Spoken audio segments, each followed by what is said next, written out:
I'm Nicole Martin. I teach theology, and I've been here for, well, I started 20 years ago, but I've been here a total of 11 years now. Hi, I'm Chris Bentz. I teach in the Social Studies department. I primarily have taught economics and American government for 32 years at Lancaster Catholic. Hi, I'm Tanya Mason, and I've been teaching here for 13 years, and I've been in the science department the whole time. I've taught AP Biology, Honors Biology, and some chemistry classes as well. Today I want to ask all of you a few questions. You've all been here for a number of years at Lancaster Catholic and have put a number of professional years in here.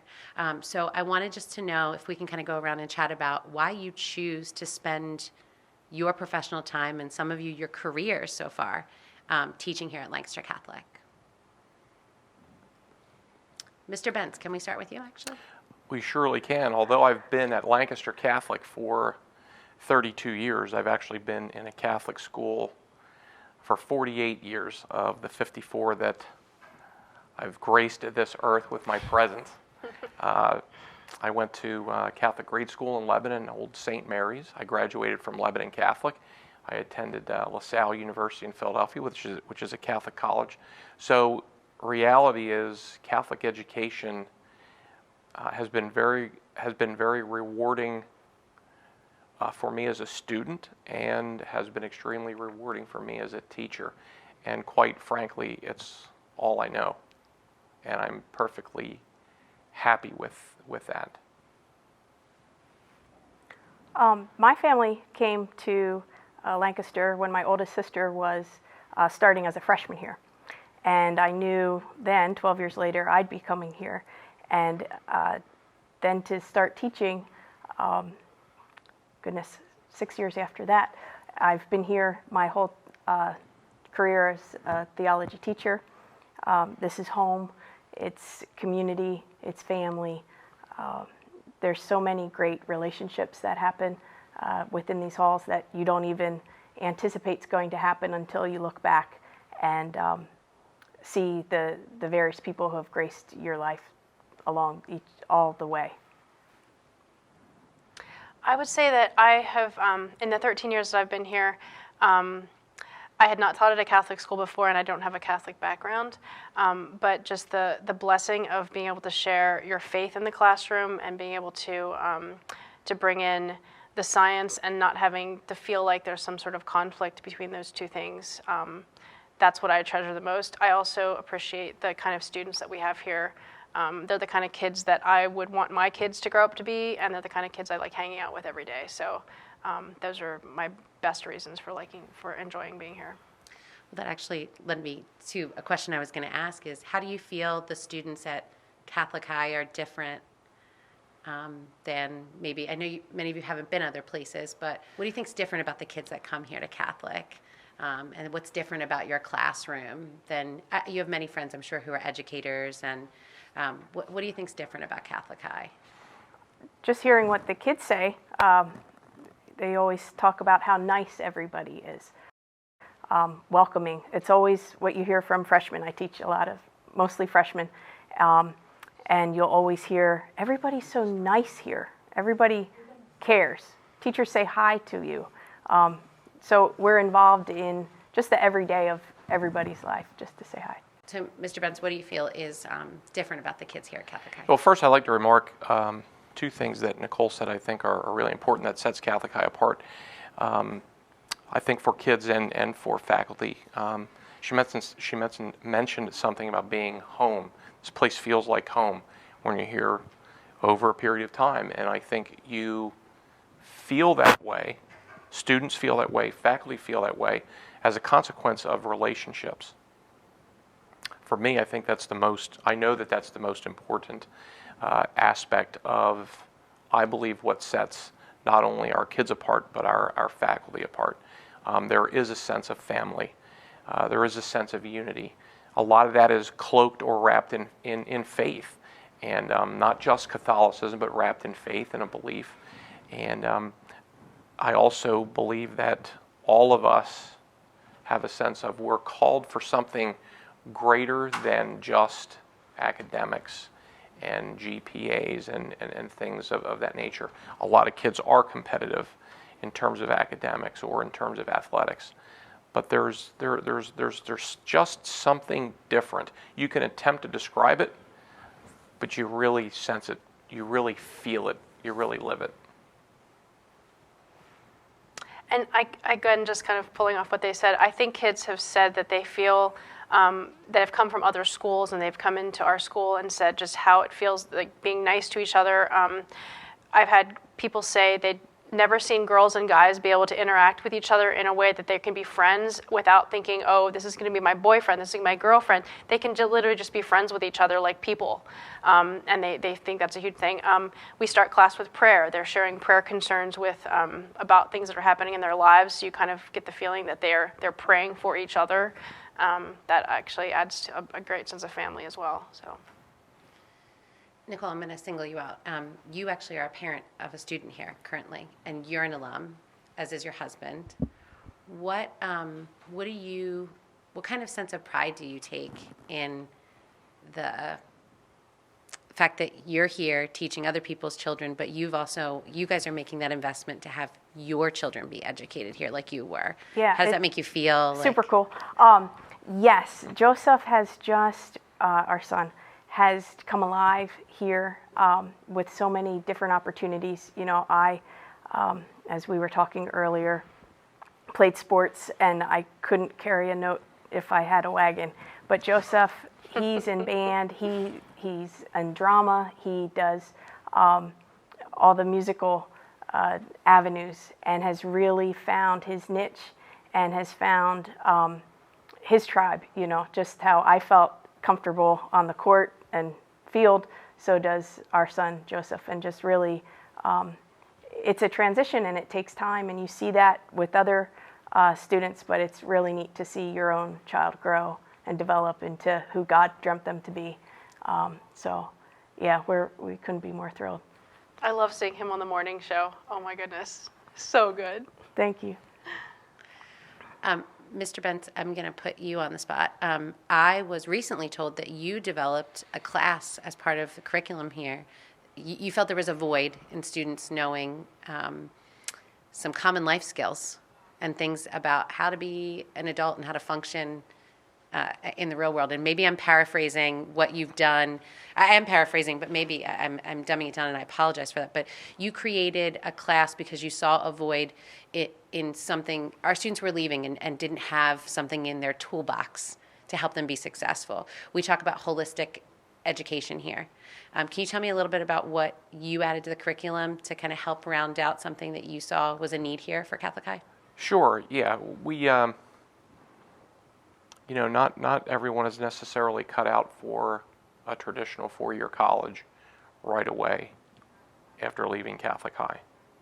And rather than attempt to kind of push kids through and get them through a college prep level economics class on the basis of extra work, on the basis of, hey, they really, really try hard, they work hard, and most teachers are appreciative of those things. But I think over a number of years, several of us kind of came to the conclusion, but what are they really getting out of the class other than frustration? They do all kind of work. They don't get the success that they want where it comes to the formal assessments, quizzes, tests, things of that nature. So decided, it was really a brainstorm between Mr. Clue and myself, and just felt like we could take a foundations course or a foundations textbook, but kind of just say, okay, here's some things in the book we can use, but how about let's do some real practical things. So, for example, we have, as far as careers are concerned, we have a number of alum. It's a great way, by the way, to connect with alum. Having been here as long as I have been, there are many, I call them kids, guys that went through here, girls that went through here that didn't go to college right away, and some didn't go at all, and yet today here they are at the age of 35, 40, and they've got a family, they're productive, they do a great job of providing for their families, and most importantly, they found a career that they enjoy doing. So if that means we're going to prepare some kids to go to CTC, great. Military, great. Just know that there are some skills that you need to go. So we take them shopping and we do comparison shopping. Like we'll do Aldi's, then we'll go to Giant and maybe Stouffer's. And just here's a checklist. Check out the prices, what's cool. Check out the stuff electronically, you know. We take them through 2 different types of apartment units. The cookie cutter type where you've got an apartment complex. And then maybe a single family home that was converted into 2 units. Walk them through the process of what you have to do to arrive at a lease agreement, and then compare it to buying a home. You know, because a lot of folks, well, when you rent, you just pay every month, and it's never yours, and you do a lease, but when you buy, well, it's yours. Yeah, but there's a lot more involved, as we all know, with buying a home. So those are just a few of the things that we do, and they're kids that learn on the fly.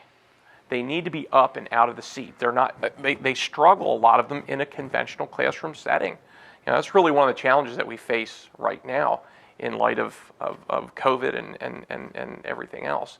But it's been very rewarding for those kids. And they write essays. They're not the greatest in terms of grammar, but when they sit down, most of their tests are write what you learned. They take 2 class periods, 2 74-minute class periods, some of them. So it's kind of remarkable. We're very blessed. Very blessed. I can't take full credit for it. I have to say Mr. Clue allowed me to run with it. Nicole's husband, Dan, our department head, go run with it. I have to give credit to the alum, the 5 or 6 folks that have helped out, and the businesses in the area that just say, yeah, come on in and do that. That would be great. Anything we can do to help. So, yeah, thank you. Ms. Mason, you mentioned before that you weren't raised and didn't go to Catholic school, and I believe you are not Catholic, but you Correct. teach in a Catholic school 13 years. I do. How do you think that working in a Catholic school has changed you as a professional person, and maybe even given you a different perspective on your own faith or your own belief systems? Sure. I didn't really have a lot of experience knowing a lot of Catholics prior to working here, and I had not, I think my interactions, I went to a Presbyterian college, so I didn't really have a lot of Catholic background. So attending monthly masses here and going on retreats that are religious retreats, I feel like I've learned a lot about the Catholic faith, and just being around Catholics is probably the best way to learn about being Catholic. And probably the biggest blessing has been attending Kairos retreats. So that's one of the retreat options that students and teachers have here. And just finding the commonalities in faith. I mean, just the idea that, you know, we obviously worship the same risen Christ, and the idea that when we say prayers, and just there's so much to be in common, rather than thinking about all the differences between denominations. I think that's been the biggest blessing to me. Yeah, I see Nicole nodding her head like this, like the theology teacher is Amen. like, that's awesome that you had that experience. And Mrs. Mason plays a mean game of bingo. Oh, that's like a very Catholic thing too. Yeah, oh, yeah. Bingo, yeah. Faculty bingo, yeah. I like it. So my last question, kind of across the board, and feel free to jump in, is why would you tell a family to make the investment of sending their child to Lancaster Catholic? Who wants to start? Very simple and straightforward. We educate the entire person. What's the benefit to that? Growth in relationships with other people, growth in relationships with Christ, athletics, academics, performing arts. Those programs stand alone on their reputations, and you can't put a price on the relationship factor with one another, with teachers, and with Christ in a public school. Ladies, any? I was going to say that too, about being in, recognizing that it is a sacrifice for parents to send their children to Catholic school, but it's not just like a private school. It's you're growing in who you are. They're coming to know who they are, whose they are, and that what you do today transforms who you are tomorrow and the day after, and that you don't recognize what's happening day by day, but that, looking back, I just, on my own account, can remember playing on the sidewalk outside of Juliet, waiting for my sisters to be done with track. Never in my wildest dreams did I think I'd be teaching here. I knew Waiting I was for your going, kids to be waiting done with for track. my kids to, but they're on the sidewalks right now, probably waiting. So it transforms who you are. You can't put a price on that. I recognize that it is difficult for the monetary value is, but the benefits far outweigh what the sacrifice is, for sure. I just think as far as like test scores and things like that, I feel like the focus in public schools have changed to be like you're teaching to test and you're teaching to standardized testing, and I feel like that's a giant relief to not have to be teaching to a Keystone test right now and teaching to those things, because we can see the kid as a whole person. And I think when a child feels that the teacher cares about them and values them, I think their test scores go up also. I think you kind of look at them from a different perspective that way. So You have kids, so we talked about the holistic part, having the whole kid and all that. Kids come to you with problems. We're right here together. We're not outside. You had a student come into your classroom who was in there when I came in, who's been having a rough time. Sure. Kind of talk about how it's not a rough time in your AP bio class. It's a rough time in life right now for that kid. She's at a high but a low. How is working here? Like, what do you feel you can do for that student because you work here and you have a different kind of relationship with your students than if you work somewhere else? The great thing for students, I mean, with retreats, you have more personal conversations with kids than you do, like just maybe in a classroom, just talking to them. So I feel like we had both shared some background stories with each other, and I just feel like I know her personal story a lot better now from having gone on the retreat with her. So when she's excited about something, when she's upset about something, it is something that feels natural for her to share that with me. Just like come in my room and say, "Hey, Mrs. Mason, I got to share this with you." And we kind of just go back and forth, and just that comfort and the history we have just gives her the ability to just come in and share things with me. So it was fun. I think we get to journey with each other, and that's you see that when they're freshmen into sophomore, into junior, into senior year, that and that's the nature of just really being authentically human, just journeying with one another and being in relationship. That's what I like about knowing the kids. Yeah. I've found over the last 8 years, 10 years, the retreat aspect of things at Kairos. I've done probably 4, 5, 6 of those, and a couple of fourth-day retreats.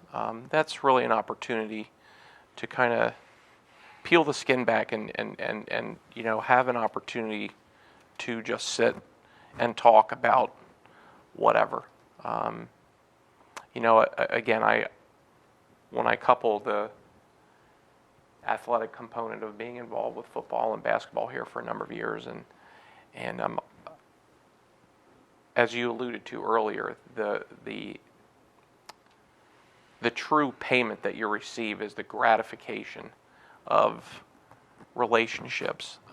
I've been lucky enough to call a lot of former students friends, godfather of a child, and countless invitations to weddings. Those are really like proud papa moments. It's just kind of, if you think enough of your teacher to invite them to family things, then I think we would all agree. Then we know we're making that journey and school relationships meaningful.